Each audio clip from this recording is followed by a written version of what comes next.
남의 삶에 유난히 관심을 보이는 사람이 있습니다.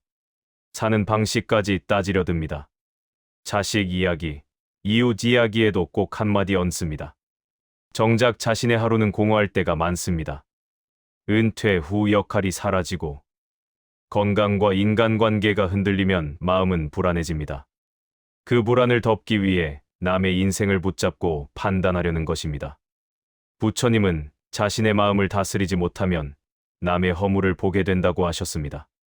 시선이 밖으로만 향할수록 내면은 비어 있다는 뜻입니다. 인격이 낮아서가 아니라 아직 자기 삶을 채우지 못해서입니다. 남을 간섭하는 말은 충고처럼 들리지만 사실은 외로움의 신호입니다. 여러분도 누군가의 선택이 못마땅할 때 그 순간 내 마음이 어떤 상태인지 돌아본 적이 있습니까?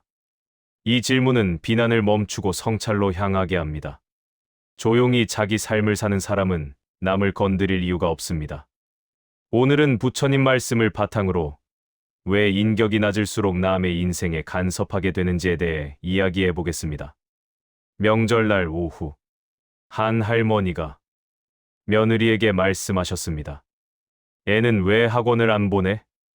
옆집은 벌써 3군데나 다니던데. 며느리는 아무 말 없이 고개를 숙였습니다. 할머니의 목소리가 조금 더 커졌습니다. 내가 살아온 세월이 있으니까 하는 말이야. 내 말대로 해. 식탁 건너편에서 할아버지도 한마디 보태셨습니다. 아들, 너는 대체 언제 집을 살 거야? 옆집 아들은 벌써 샀더라. 그날 저녁, 가족들은 모두 말없이 흩어졌습니다. 왜일까요?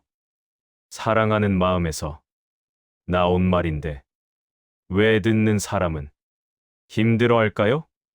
오늘은 함께 생각해보고 싶습니다. 왜 나이가 들수록 남의 인생에 간섭하게 되는지, 그 마음 깊은 곳에 무엇이 숨어 있는지 말입니다. 부처님은 이런 말씀을 남기셨습니다. 마음이 흔들리면 사람은 남의 일에 매달리게 된다. 또 이런 말도 있습니다. 자기 집이 비어 있으면 이웃을 서성인다. 생각해 보십시오. 정말 마음이 편안한 사람은 남의 일에 크게 신경 쓰지 않습니다.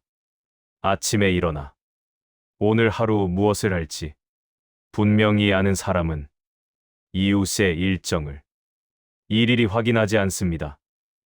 하지만 자신의 하루가 텅 비어 있으면 어떻게 될까요? 아침에 눈을 떠도 할 일이 없습니다. 텔레비전을 켜봐도 재미가 없습니다. 그럴 때 자연스럽게 옆집 이야기, 자식 이야기, 손주 이야기가 머릿속을 채웁니다. 저 집은 요즘 어떻게 지내나? 우리 아들은 잘하고 있나? 이건 관심이 아닙니다. 허전함을 채우려는 마음의 움직임입니다. 혼자 가만히 앉아있지 못하게 만드는 마음의 소음과도 같습니다. 한 할아버지의 이야기입니다. 은퇴하고 나서 매일 아침이 길었습니다.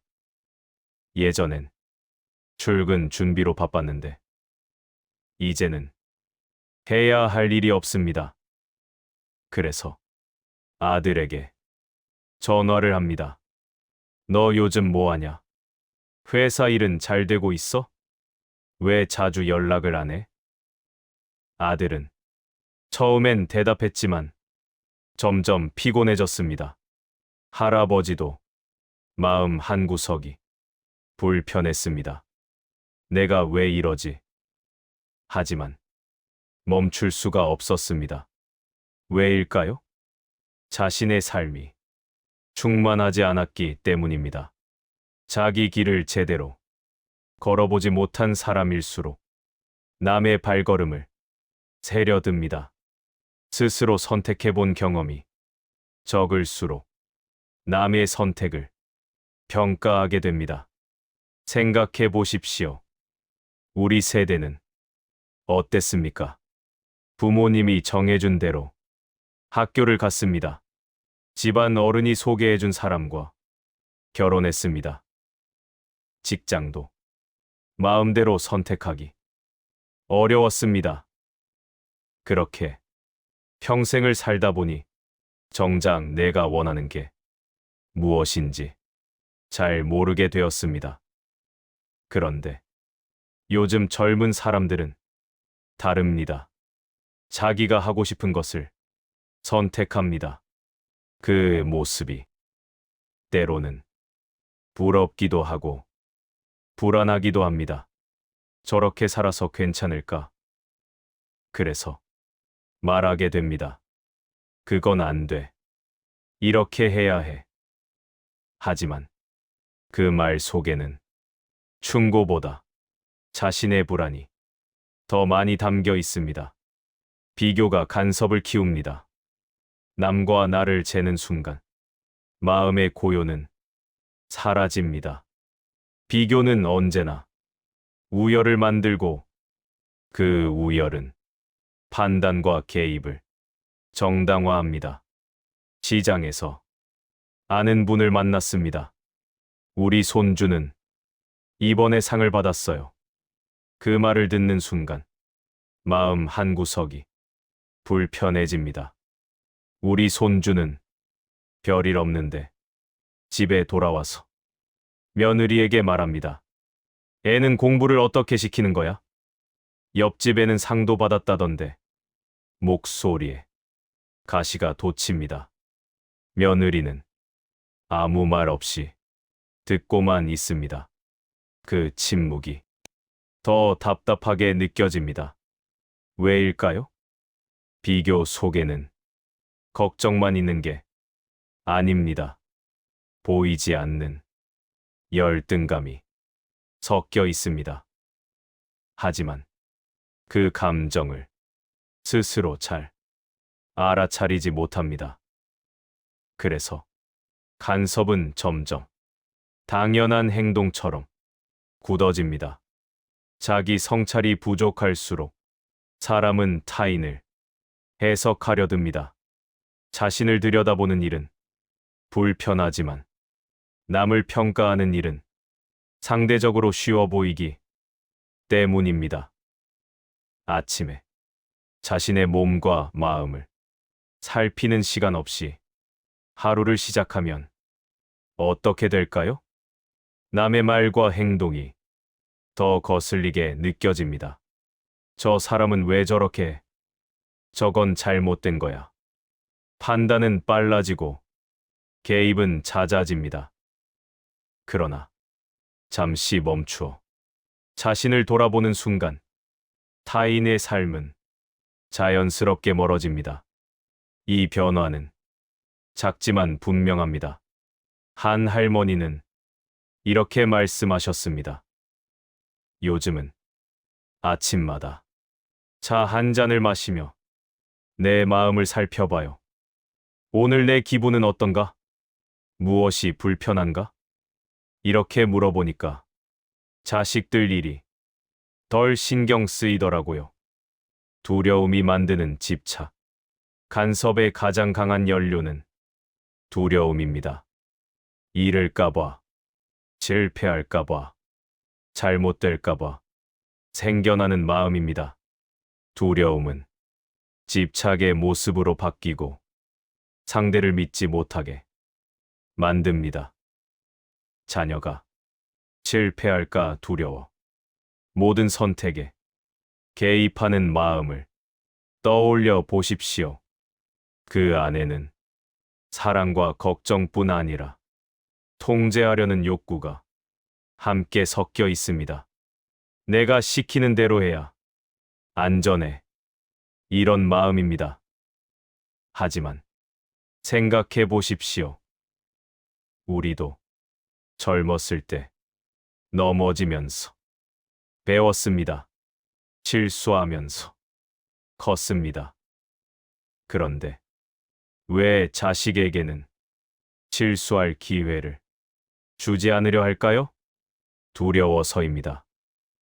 하지만 두려움을 인정하는 순간 개입은 서서히 힘을 잃습니다. 아, 내가 지금 두려워하고 있구나. 이렇게 알아차리면 말을 멈출 수 있습니다. 노후에 할 일이 사라질수록 주변 사람의 생활이 더 눈에 들어옵니다. 말은 많아지고 조언도 잦아집니다. 왜일까요? 자기 하루가 비어 있으면 남의 하루를 채우려 들기 때문입니다. 한 할아버지는 이렇게 말씀하셨습니다. 은퇴하고 나서 매일이 똑같았어요. 그러다 보니 자꾸 자식들 일이 궁금해지더라고요. 그런데 요즘은 텃밭을 가꾸기 시작했어요. 매일 아침 밭에 나가서 작물을 봅니다. 그러니까 신기하게도 자식들 일이 덜 신경 쓰여요. 자신의 하루를 조금씩 다시 채우기 시작하면 간섭은 자연스럽게 줄어듭니다. 이 변화는 생활 속에서 분명히 느껴집니다. 과거의 상처가 만든 간섭, 존중받지 못한 경험 역시 간섭으로 이어지곤 합니다. 과거에 무시당했던 기억, 의견이 받아들여지지 않았던 경험은 훗날 타인을 줄 세우는 방식으로 되돌아옵니다. 나는 평생 내 말대로 해본 적이 없어. 그러니까 내 자식은 내 말을 들어야 해. 그 간섭 속에는 자신도 모르는 억울함이 숨어 있습니다. 하지만 이 사실을 알아차리기만 해도 행동은 달라질 수 있습니다. 아, 내가 지금 예전의 억울함을 풀려고 하고 있구나. 이렇게 알게 되면 멈출 수 있습니다. 그렇다면 어떻게 해야 할까요? 첫째, 관점을 조금만 바꿔보십시오. 누구나 불완전하고 각자의 인생에는 각자의 속도가 있다는 사실을 받아들여 보십시오. 그 순간 판단은 멈추고 이해가 그 자리를 대신합니다. 둘째, 도움과 침범을 구별하십시오. 진정한 도움은 상대의 요청 속에 있습니다. 부르지 않았는데 다가가는 말은 선이라 해도 부담이 되기 쉽습니다. 말하기 전 한 번 더 물어보십시오. 지금 이 말이 정말 필요한가? 아니면 내 불안을 풀려는 건가? 셋째, 자기 삶에 집중하십시오.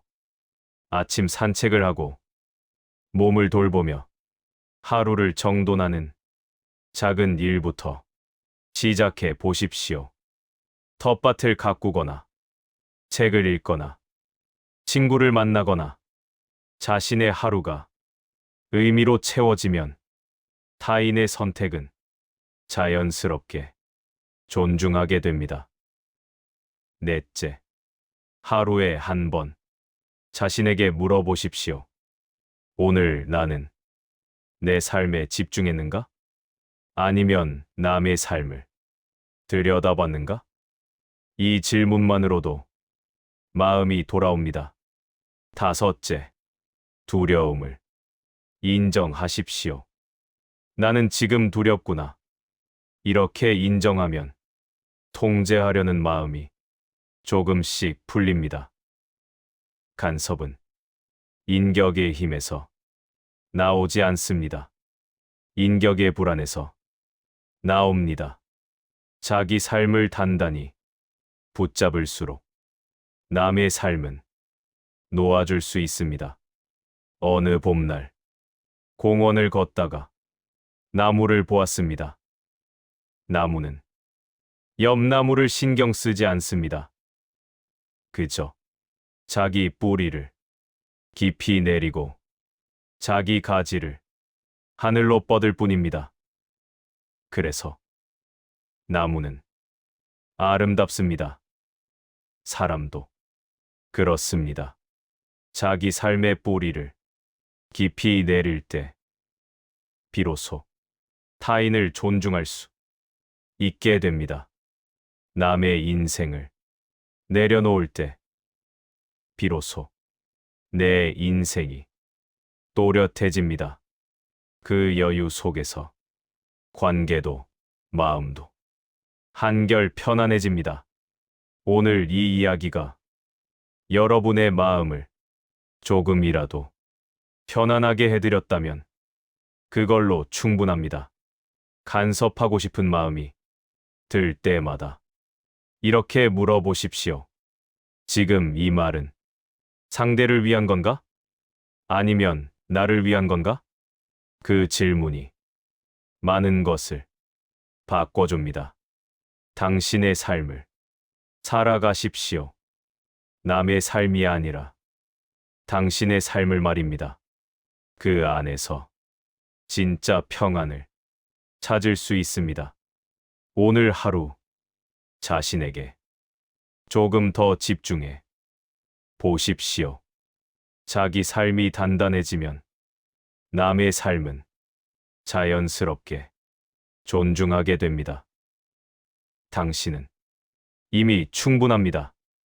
이런 이야기가 도움이 되셨다면 구독과 좋아요로 함께 해주시면 감사하겠습니다. 다음에 또 따뜻한 이야기로 찾아뵙겠습니다. 오늘도 평안한 하루 보내십시오.